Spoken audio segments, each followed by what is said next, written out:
আচ্ছা, তো কালকে পর্যন্ত আমরা গ্যাসের সবগুলো সূত্র এবং গ্যাসের আহ, তারপর গতিতত্ত্ব থেকে আহ, আমরা এই বিভিন্ন সমীকরণ শিখছিলাম। একটা অণুর গতিশক্তি, এক মূল অণুর গতিশক্তি, তারপরে সিআরএমএস বেগের সূত্র, আমরা এগুলো শিখছিলাম। ওকে, তো আজকে আমাদের যেটা টপিক, এটা আমরা আমরা শুরুতে গড় মুক্ত পথ দিয়ে শুরু করি।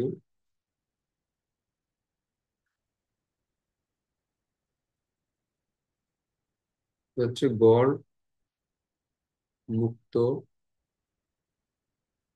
পথ, বা এটাকে বলা হয় মিন ফ্রি পাথ। ওকে, তো এই জিনিসটা কি আসলে? এখন এইটা ধরো যে একটা গ্যাস পাত্র। আচ্ছা, আমি এর সংজ্ঞাটা লিখে দিব, আগে এটা বুঝো আগে। এটা একটা গ্যাস পাত্র।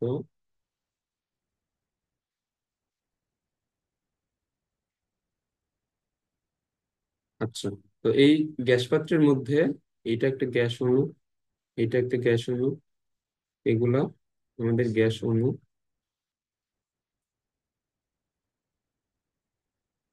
তো এই গ্যাস অণুগুলা একটা গ্যাস পাত্রের মধ্যে তো স্থির অবস্থায় তো অবশ্যই থাকবে না, তারা তারা ছোটাছুটি করবে, এবং এদের ছোটাছুটির ফলে এখন এদের বেগের ডিরেকশনটা আমাদের এইরকম যদি হয়।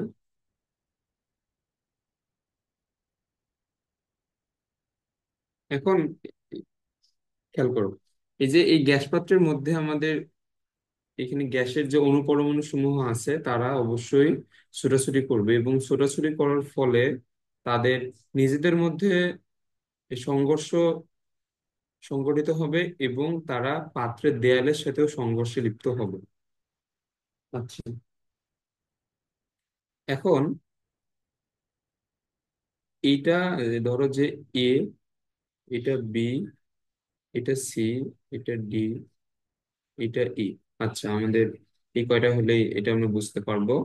এখন এই যে এ, যে গ্যাস এই পরমাণুটা আছে, এখন এরা যখন পরস্পরের সাথে সংঘর্ষে লিপ্ত হবে, তখন একটা সংঘর্ষে লিপ্ত হবার পরে সে যতটুকু পথ ট্রাভেল করে আরেকটা সংঘর্ষে গিয়ে লিপ্ত হবে, ওই মাঝখানের ওই পথটাকে বলা হচ্ছে গড় মুক্ত পথ। অর্থাৎ এই যে এ যখন এসে ডি এর সাথে ধাক্কা খেলো, এ এসে একবার এখানে ডি এর সাথে ধাক্কা খেলো, এখন এইখানে একটা কিন্তু একটা সংঘর্ষ সংঘটিত হবে, এ এবং ডি এর মধ্যে একটা এখানে সংঘর্ষ হইল। আবার এ ডি এর সাথে সংঘর্ষ হওয়ার পরে তার বেগের দিক তো অবশ্যই চেঞ্জ হবে। তার বেগের দিক চেঞ্জ করে সে আবার গিয়ে আবার সি এর সাথে আবার সংঘর্ষে লিপ্ত হইল। তাহলে এই যে ডি থেকে সি তে যাবার মধ্যবর্তী যে ডিস্টেন্সটা, ওই ডিস্টেন্সটাকে বলা হচ্ছে গড় মুক্ত পথ। মানে একটা সংঘর্ষ থেকে আরেকটা সংঘর্ষে যাওয়ার মধ্যবর্তী যে পথটা, এই পথটাকে বলা হচ্ছে গড় মুক্ত পথ। এটা বুঝছো?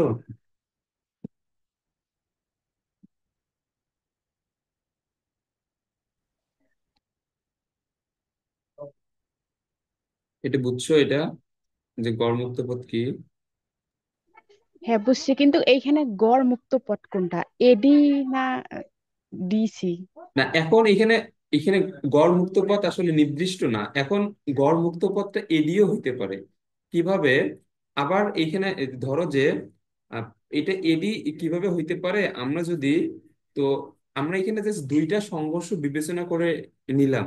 আবার আমরা যদি এর পূর্ববর্তী একটা সংঘর্ষ বিবেচনা করে নিই, যে এই যে যে পরমাণুটা, এইটা আবার আমাদের ডি এর সাথে সংঘর্ষ হওয়ার আগে এইটা আবার তোমার এখানে বি এর সাথে একটা সংঘর্ষ করে আবার সে ডি এর সাথে সংঘর্ষ করতে চলে আসছে, তাহলে বি এর সাথে সংঘর্ষ হবার পরে সে যখন আবার এই যে তোমার ডি এর সাথে সংঘর্ষ করার জন্য যে আসবে, এটাও একটা গড়মুক্ত পথ এখানে হইতে পারে।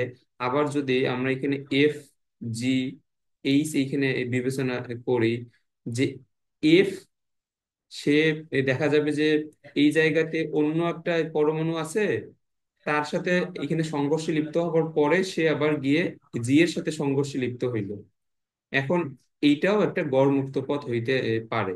তো এখন এখানে গড় মুক্ত পথ ফিক্সড না আসলে, এখন এটা যে কোনো দুইটা সংঘর্ষের মধ্যবর্তী যে দূরত্বটা, ওই দূরত্বটাকেই আমরা বলবো গড় মুক্ত পথ। এটা বুঝছো? এটা মানে ফিক্সড না, কোনো অনুপরমাণুর জন্য ফিক্সড না, জাস্ট আমি বোঝানোর জন্য এখানে দুইটা সংঘর্ষের এক্সাম্পল দিলাম আর কি। এটা বুঝছো? হ্যাঁ, বুঝছি। ওকে, তাহলে আমরা এটা সংজ্ঞা, এটা বইয়ে কিভাবে লেখা আছে, পরপর দুটি ধাক্কার ভিতর অণুগুলো সরলরেখা যতটুকু পথ গমন করে তাকে জড়মুক্ত করতে হবে।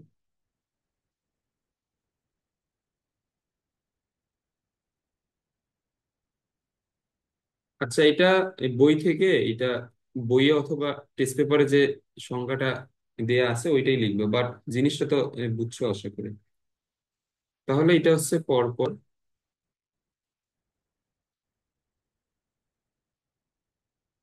দুটি, এখন এখানে তুমি ধাক্কাও লিখতে পারো অথবা সংঘর্ষ লিখতে পারো, পরপর দুটি সংঘর্ষের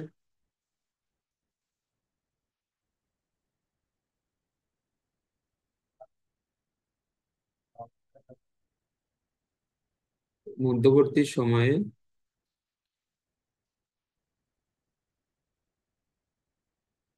একটি অণু যে গড় দূরত্ব অতিক্রম করে। এখন এখানে আমরা গড় দূরত্ব কেন বলতেছি, কারণ এই যে গড় মুক্ত পথটা তো তোমার এই প্রতিটা অণুর জন্য সমান না। যেমন এ, দেখা যাবে যে দুইটা সংঘর্ষের মধ্যবর্তী সময়ে তোমার যদি 1 সেন্টিমিটার পথ ভ্রমণ করে, তারপরে ডি দেখা যাবে 2 সেন্টিমিটার, আবার ই দেখা যাবে তার চেয়ে একটু বেশি পথ ট্রাভেল করছে। তো এখন এখানে এক একটা অণুর জন্য গড় মুক্ত পথ এক এক রকম, তো এই জন্য আমরা মূলত এখানে ডিস্টেন্সটাকে সবার জন্য গড় হিসেবেই বিবেচনা করি আর কি। একটি অণু যে গড় দূরত্ব অতিক্রম করে তাকে গড় মুক্ত পথ বলে।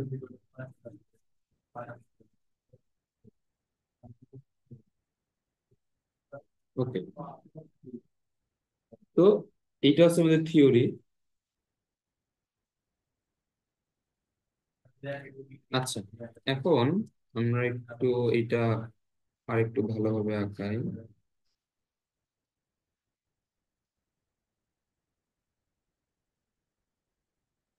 এটা একটা, এটা একটা,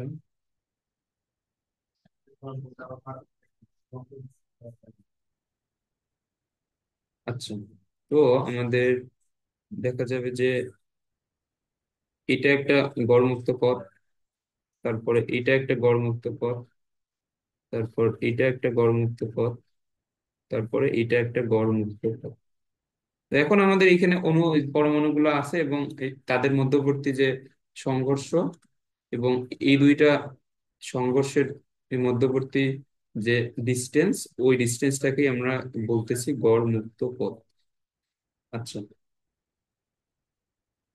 তো এখন এই গড় মুক্ত পথটাকে আমরা এটা বলতেছি S1 পরিমাণ ডিস্টেন্স, এটা S2, এটা S3, এটা S4, এটা S5। তো এখন এখানে আমরা জাস্ট 5টা অণু বিবেচনা করলাম, এখানে তো 5টা অণু থাকবে না, এখানে অসংখ্য অণু পরমাণু তো এখানে আছে। ওকে, তো এখন এই যে একটা পরমাণু, আমরা এইখানে যে 5টা এখানে মুক্ত পথ আমরা বিবেচনা করলাম, এইটা আমরা ধরে নিলাম যে একটা অণুর জন্য, মানে একটা অণু আমাদের প্রথমে ছিল এ পজিশনে, তারপর সে বি তে এসে একটা ধাক্কা খাইছে, আবার সি তে এসে একটা ধাক্কা খাইছে, ডি তে এসে, ই তে এসে, তারপর এফ এ এসে। তাহলে এই অণুর জন্য আমাদের গড় মুক্ত পথ,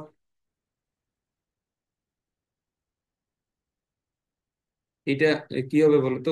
গড় মুক্ত পথ হচ্ছে আমাদের পরপর দুইটা ডিস্টেন্সের মধ্যবর্তী, সরি, পরপর দুইটা সংঘর্ষের মধ্যবর্তী যে ডিস্টেন্স। বাট এই যে এখানে আমাদের পাঁচটা সংঘর্ষ এখানে সংঘটিত হয়েছে, তাহলে তার জন্য গড় মুক্ত পথ কি হবে? Total distance divide by total সংঘর্ষ। এটা বুঝছো? হ্যাঁ, বুঝছি। ওকে, তাহলে এটা হবে আমাদের টোটাল দূরত্ব ডিভাইড বাই সংঘর্ষ সংখ্যা।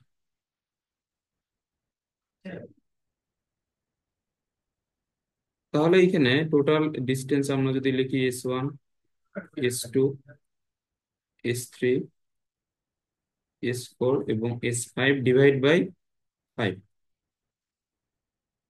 এখন এটা আমরা চাইলে একটু আরেকটু যদি আমরা সাজাই লিখি, তাহলে এটা হচ্ছে S1, S2, S3। এখন একটা গ্যাস পাত্রের মধ্যে তো এখানে আমাদের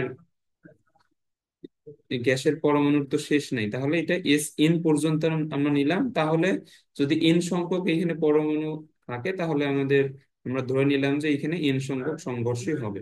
তাহলে আমাদের এই যে এটা হচ্ছে গড়মুক্ত পথের অ্যাকচুয়াল সূত্র, এবং গড়মুক্ত পথকে ল্যামডা দ্বারা প্রকাশ করা হয়। এই যে এটা। ওকে, এটা আশা করি এখানে বুঝছো। তাহলে এই এই ল্যামডা মূলত এখানে কোনটা? এই ল্যামডা মূলত হচ্ছে এখানে আমাদের এই যে এইটুক ডিস্টেন্স, মানে S1 অথবা S2 অথবা S3, S4, S5, এইখানে যে কোনো একটাকে আমরা ল্যামডা এখানে বলতেছি। মানে এখানে প্রতিটার গড় হিসাব করে আমরা যেটা পাবো ওইটাই হচ্ছে ল্যামডা বা গড় মুক্ত পথ।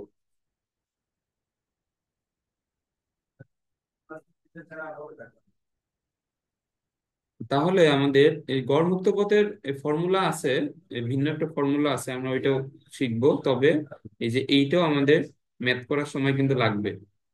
এই যে টোটাল এই দূরত্ব ডিভাইড বাই সংঘর্ষ সংখ্যা, এটাও গড়মুক্ত পথে কিন্তু একটা ফর্মুলা। এটাও লাগবে এবং আমাদের আরো এই ফর্মুলা আছে। আচ্ছা, এরপরে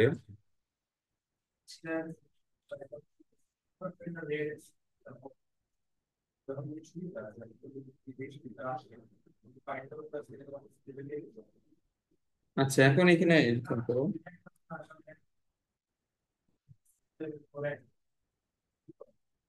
এটার কি আমাদের প্রমাণ দেখানোর দরকার আছে?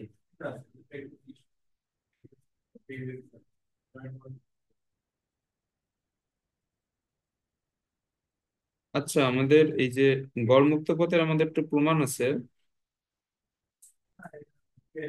আচ্ছা, দাঁড়াও,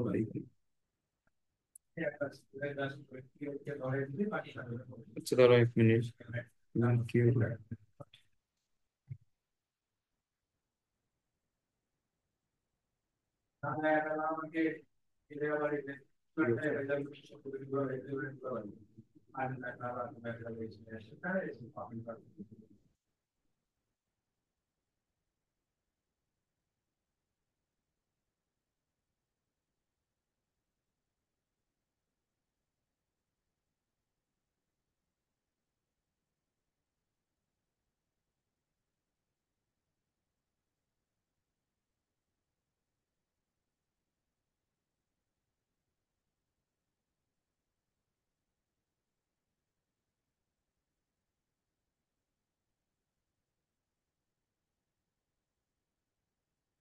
আচ্ছা, এখন এখন খেয়াল করো এখানে।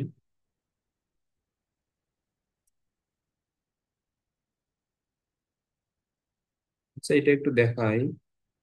ধরো এটা আমাদের একটা সিলিন্ড্রিক্যাল শেপের একটা এখানে পাত্র আছে।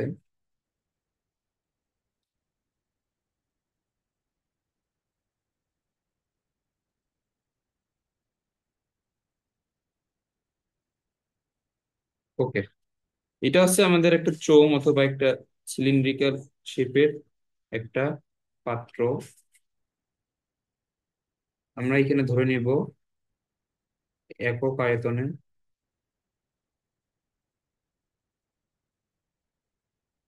একক আয়তনে অণুর সংখ্যা আছে স্মল এন।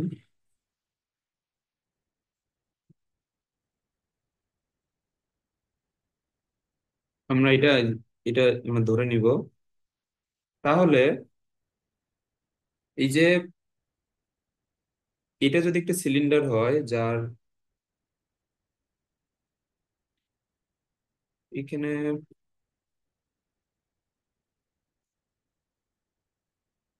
আচ্ছা ধরো এই সিলিন্ডারটা আমাদের এখানে এটা হচ্ছে ব্যাস হচ্ছে এ, এখন এ ব্যাসটা এটা কিভাবে, এটা হচ্ছে আমাদের এখানে দুইটা অণু, এটা একটা অণু, তারপরে এটা একটা অণু। ওকে, এই যে এই যেগুলা অণু, এইগুলার যে আমাদের ব্যাসার্ধ,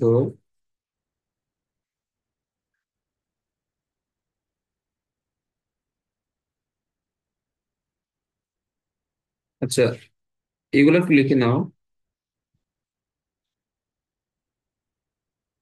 এটা হচ্ছে এ, এটা হচ্ছে আমাদের দুইটা অণুর কেন্দ্রের এখানে মধ্যবর্তী ডিস্টেন্স হচ্ছে এ।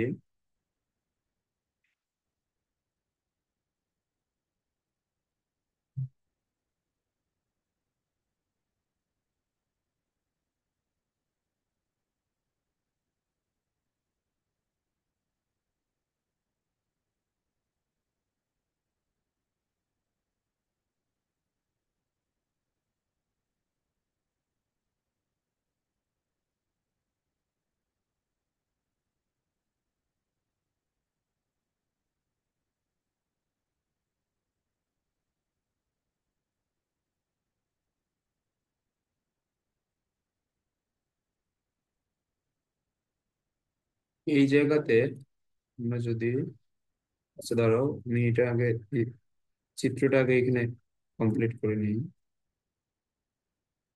এটা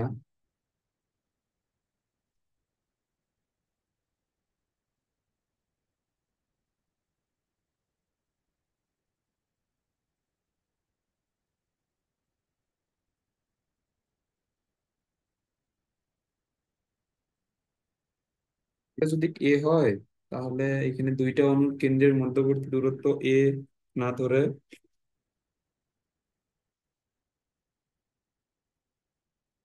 এখানে প্রতিটা অণুর ব্যাস, আচ্ছা এই প্রমাণটা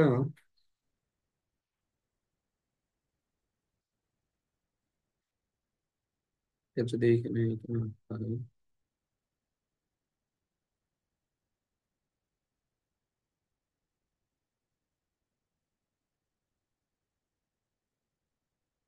তাহলে এটা এখানে টু এ হওয়া উচিত ছিল। আচ্ছা, এই এই প্রমাণটা, এটা একটু ঝামেলা আছে, কারণ এটা, আচ্ছা এখানে আমাদের এখন এই প্রমাণে যাওয়ার এখানে আর দরকার নাই। এটার আমাদের এটা এটা আমরা ডিরেক্ট এটা সূত্রটাই দেখি, কারণ এখানে এই প্রমাণে গেলে এটা একটু লেন্দি আছে এবং এটা একটু মানে ঝামেলারও আছে আর কি। আচ্ছা এখন এখানে খেয়াল করো, এখন এইখানে আমাদের যদি একটা এ ব্যাসের একটা আমাদের চোঙ আছে বা একটা সিলিন্ড্রিকাল একটা আমাদের পাত্র আছে, যার যার সরি এটা ব্যাস না, এটা হচ্ছে ব্যাসার্ধ। তাহলে আমাদের একটা সিলিন্ডারের ভলিউম এর সূত্র কি, এটার আয়তন কত হবে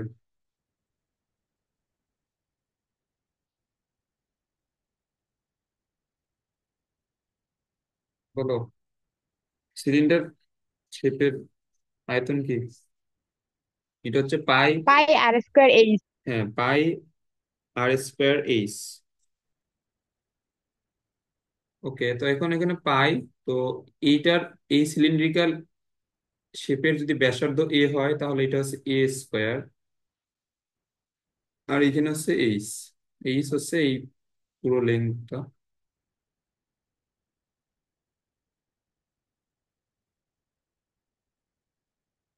ওকে,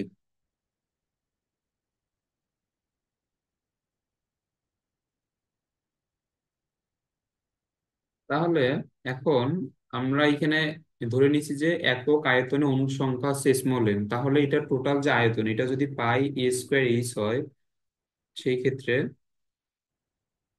মোট গ্যাস অণুর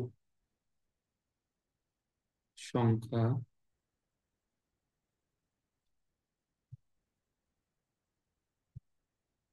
এটা হবে এন ইন্টু পাই এ স্কোয়ার এইচ, এরকম হবে না? হ্যাঁ, হবে। আচ্ছা,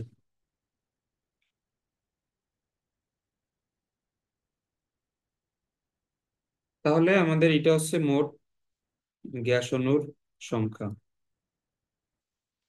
এখন আমরা এখানে এখানে ধরে নিব যে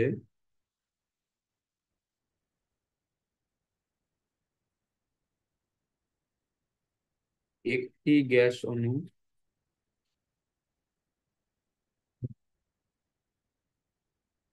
এখানে প্রতি সেকেন্ডে, এখানে প্রতি সেকেন্ডে এন সংখ্যক ধাক্কা খায়। এখন দেখো, এখন যদি এখানে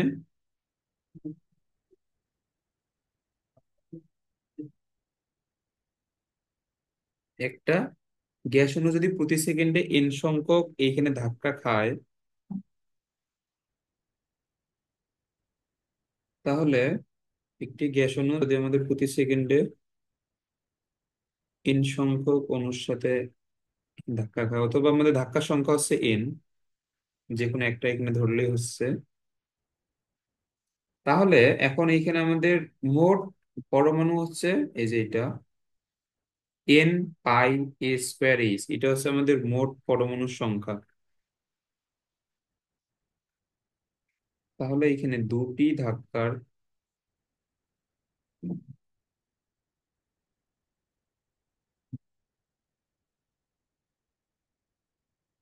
মধ্যবর্তী সময়, এটা কি হবে বলতো?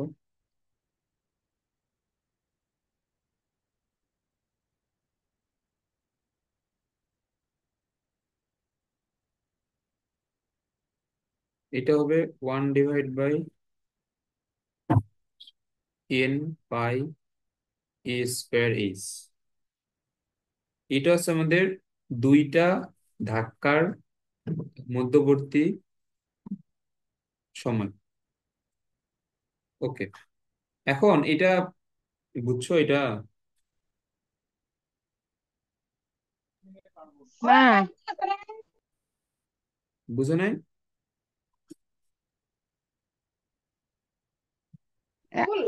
আরবার বলো। আচ্ছা, এখন এখানে আমাদের বলছে যে আমরা এই পাত্রের মধ্যে যে গ্যাস অণুটা এখানে বিবেচনা করে নিছি, ওই গ্যাস অণু আমাদের প্রতি সেকেন্ডে এন সংখ্যক অণুর সাথে ধাক্কা খায়। তাহলে আমরা এখানে কি বলতে পারি যে প্রতি সেকেন্ডে অণুর ধাক্কার সংখ্যা হচ্ছে এন। তাহলে আমাদের এই প্রতি সেকেন্ডে অর্থাৎ 1 সেকেন্ডে সে ধাক্কা খাচ্ছে এন সংখ্যক।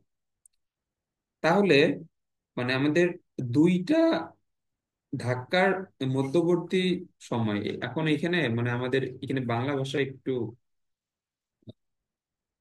গ্যাঞ্জাম আর কি। এখন এখানে খেয়াল করো যে এটা একটা অণু, এটা একটা অণু, এটা একটা অণু, এটা একটা অণু, এটা একটা অণু, এইটা একটা, এটা একটা, এটা একটা, এইটা একটা।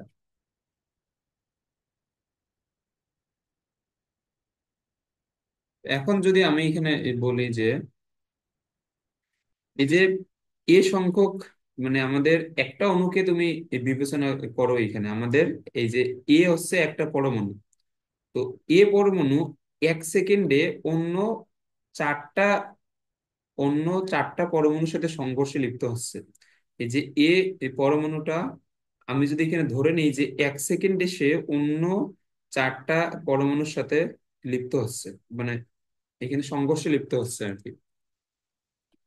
ওকে, তাহলে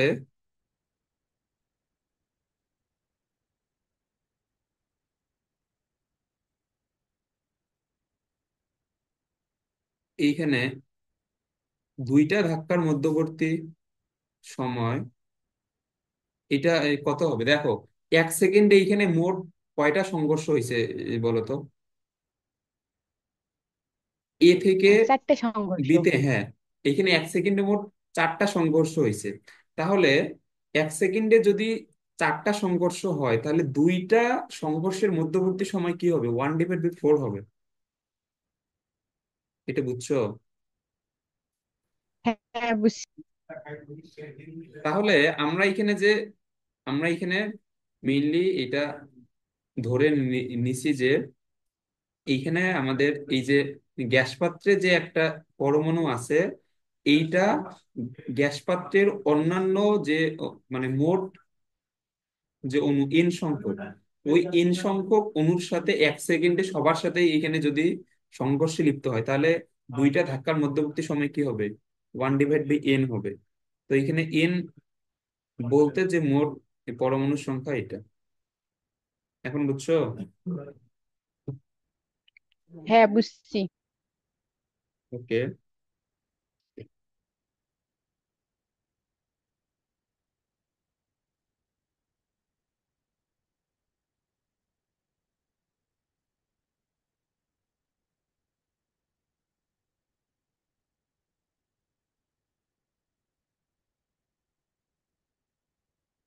আচ্ছা, তো আমরা এখন এখানে একটা জিনিস এখানে ধরে নিব। এইটা এটা একটু বুঝবা, এটা খুবই ভালোভাবে। এইখানে আমাদের যে এই গ্যাস পাত্রের মধ্যে যে গ্যাসের পরমাণুগুলো আছে, এরা এখানে ট্রাভেল করতেছে ভি বেগে, ভি মিটার পার সেকেন্ড বেগে। তাহলে এই যে একটা গ্যাস পরমাণু 1 সেকেন্ডে কত মিটার যাবে বলো তো, তাদের বেগ যদি ভি মিটার পার সেকেন্ড হয়?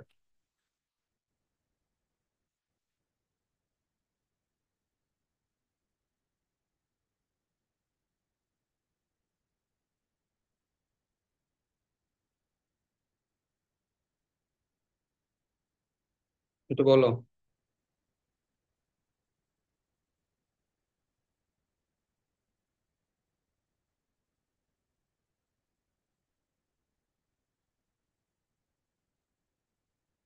এটা তো সহজ, এটা তো, এটা বোঝার জন্য তো আমাদের এই চ্যাপ্টারের নলেজ তো লাগে না। মানে তার বেগ যদি ভি মিটার পার সেকেন্ড হয়, তাহলে সে 1 সেকেন্ডে কতটুকু ডিস্টেন্স অতিক্রম করবে? ভি মিটারই তো।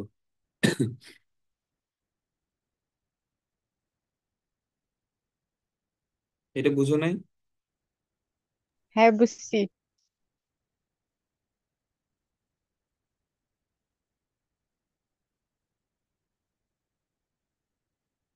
আচ্ছা, তো এখন আমাদের এত সেকেন্ড সময় লাগবে দুইটা ধাক্কার মধ্যবর্তী যে সময়টা, এটা হচ্ছে 1/n সেকেন্ড।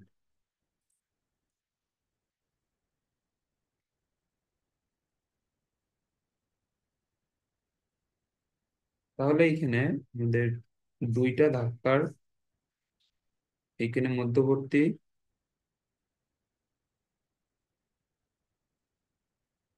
যে এই দূরত্ব, এটা এটা কি হবে? এই যে দুইটা ধাক্কার মধ্যবর্তী দূরত্ব কি হবে? এটা হচ্ছে দুইটা ধাক্কার মধ্যবর্তী সময়, অর্থাৎ এই যে এটা আমাদের এটা হচ্ছে দুইটা ধাক্কার মধ্যবর্তী সময়। আর এমনিতে নর্মালি দূরত্ব বলতে কি বোঝায়? সময় ইন্টু বেগ না? মানে আমাদের এস সমান কি? এস, হুম।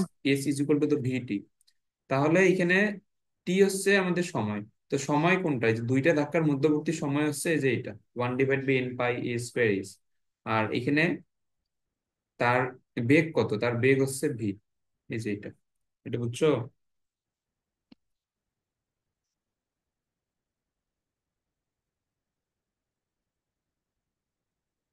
এটা ক্লিয়ার যে এই যে এটা হচ্ছে আমাদের দুইটা ধাক্কার মধ্যবর্তী যে দূরত্ব, এটা হবে বেগ ইন্টু সময়। হুম। আচ্ছা, তো এখন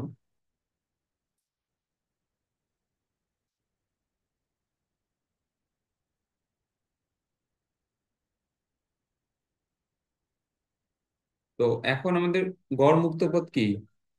গড় মুক্ত পথ হচ্ছে দুইটা ধাক্কার মধ্যবর্তী দূরত্ব। তাহলে এখন এখানে যে দুইটা ধাক্কার মধ্যবর্তী এই দূরত্ব যেটা হবে, এইটাই তো মেইনলি গড় মুক্ত পথ।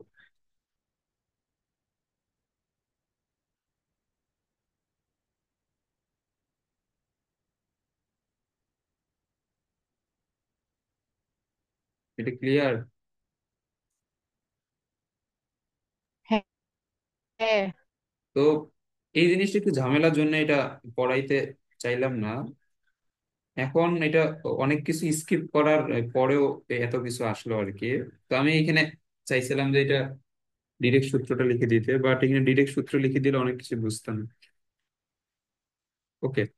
তো এখন আমাদের বইতে এটা আরো একটু ছোট করার জন্য আমাদের এই যে চোঙটা, এই চোঙটার দৈর্ঘ্যকেই ধরে নেওয়া হয়েছে ভি। এখন এটা কেন করছে আমি এটা জানি না, বাট বইতে যেহেতু এইভাবে আছে আমাদের এইভাবেই শিখতে হবে। বাট এইটা হচ্ছে আমাদের এক্সুয়াল প্রমাণটা আর কি। এখন আমাদের বইতে এই যে এই চোঙের দৈর্ঘ্য ভি ধরে নিয়ে এইখানে এইচ এর জায়গায় ভি এখানে বসাবে, তারপর ভি বি এখান থেকে বাদ যাবে। এইটা দেখবে যে এ, আমাদের বইগুলোতে এটা আছে। তো আমি এটা লিখে দিচ্ছি। এখন যেহেতু আমাদের বইয়ে এটা আছে, তাহলে এখানে চোঙের দৈর্ঘ্য, মানে এইখানে আমাদের চোঙের এই দৈর্ঘ্যটা ধরে নিছে যে ওই আমাদের গ্যাস পরমাণুগুলার বেগের মানের সমান। তাহলে চোঙের দৈর্ঘ্য ভি হলে এই যে গড় মুক্ত পথকে তো একটু আগে বললাম ল্যামডা দ্বারা প্রকাশ করা হয়। এটা হবে এন পাই স্কোয়ার,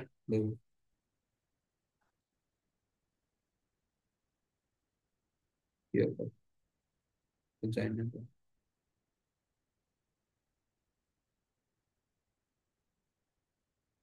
এন এন পাই এ স্কোয়ার, এইখানে এইচ সমান হবে ভি, আবার এটা ভি। তাহলে এটা হবে এন পাই এ স্কোয়ার। তাহলে এখানে এন কি? এন হচ্ছে একক আয়তনের অণুর সংখ্যা, পাই তো পাই, আর এ হচ্ছে আমাদের এই যে এই চোঙটার, এই চোঙটার ব্যাসার্ধ।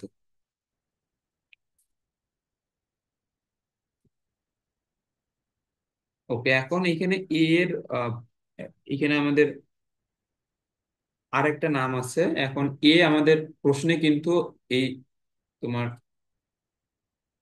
চোঙের বা সিলিন্ডারের ব্যাসার্ধ হিসেবে আসবে না, এইটা আসবে আমাদের এই যে চোঙের মধ্যে যে গ্যাস অণুগুলা ছোটাছুটি করতেছে তাদের ব্যাস হিসেবে। এখানে এ হবে আমাদের গ্যাস অণুসমূহের ব্যাস।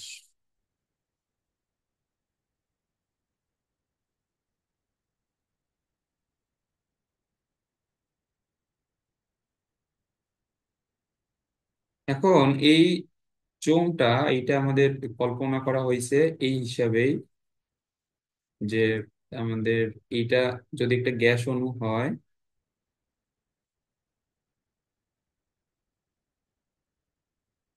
এইটা যদি আমাদের একটা গ্যাস অণু হয় যেটার ব্যাস হচ্ছে এ, এই গ্যাস অণুটার ব্যাসের সমান হবে আমাদের এই চোঙটার ব্যাসার্ধ। তাহলে এই, আচ্ছা দাঁড়াও, এটা আমি নেক্সট পেজে আঁকাই।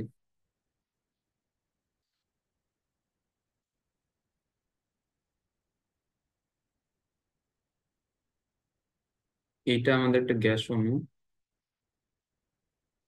যার ব্যাস হচ্ছে এ।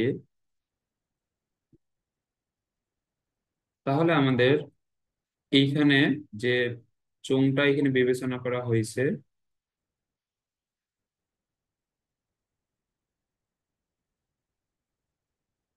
তার এইখানে ব্যাসার্ধ হবে এ। এখন এটা রিজন হচ্ছে যে আমাদের এটা এমন ভাবে এই কল্পনা করা হয়েছে যাতে এখানে দুইটা গ্যাস অণু এখানে আমাদের ট্রাভেল করতে পারে। তাহলে এইটারও ব্যাস হচ্ছে এ। তাহলে এখানে আমাদের যে চোঙটা আছে, এই চোঙের এই ব্যাসার্ধ হবে এ। এই চোঙটা আমাদের এইভাবে কল্পনা করা হয়েছে যাতে এই কোনো রকম দুইটা গ্যাস অণু এখানে ট্রাভেল করতে পারে আর কি। এটা বুঝছো? হ্যাঁ। আচ্ছা, তো আমাদের প্রশ্নে কিন্তু এই যে এটা চোঙ অথবা সিলিন্ডারের ব্যাসার্ধ হিসেবে কিন্তু এটা দেয়া থাকবে না, আমাদের এখানে দেয়া থাকবে গ্যাস অণুর ব্যাস অথবা ব্যাসার্ধ দেয়া থাকবে। তাহলে আমাদের যেটা সূত্র, এটা হচ্ছে 1/π n a²। এখানে এ কি? এখন এই সূত্র অনেক জায়গাতেই n π d² দিয়েও এটা দেখবা। এন হচ্ছে একক আয়তনে, এটা হচ্ছে একক আয়তনে অণুর সংখ্যা। এখন এটা তুমি ডি দ্বারা লেখো অথবা এ দ্বারা লেখো, দুইটাই ঠিক। এ হচ্ছে আমাদের গ্যাস অণুর ব্যাস, নট ব্যাসার্ধ। এটা হচ্ছে গ্যাস অণুসমূহের ব্যাস। ওকে।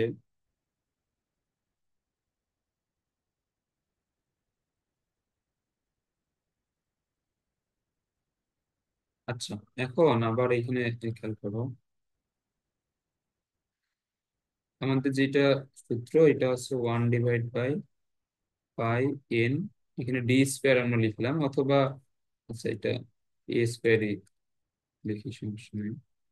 π n a², এই যে π n a²।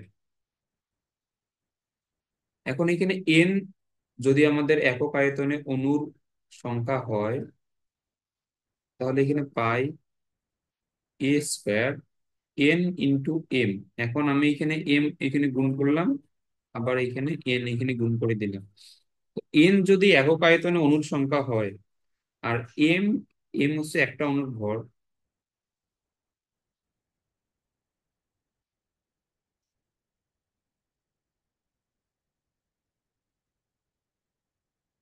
তো এখন এখানে খেয়াল করো, এইখানে এম, এইখানে হচ্ছে π a²। আমরা জানি ρ = m/v। এখানে ভি কি? এখানে ভি হচ্ছে ভলিউম বা আয়তন। এই জিনিসটা খুবই মনোযোগ দিয়ে শোনো। ভি যদি 1 হয়, ভি 1 হলে ρ = m হবে। ভি 1 হলে ρ = a হয়। এই লাইনটা দ্বারা কি বোঝায়?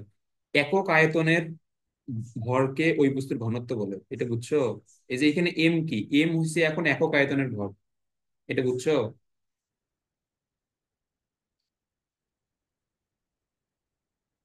এটা বুঝো নাই?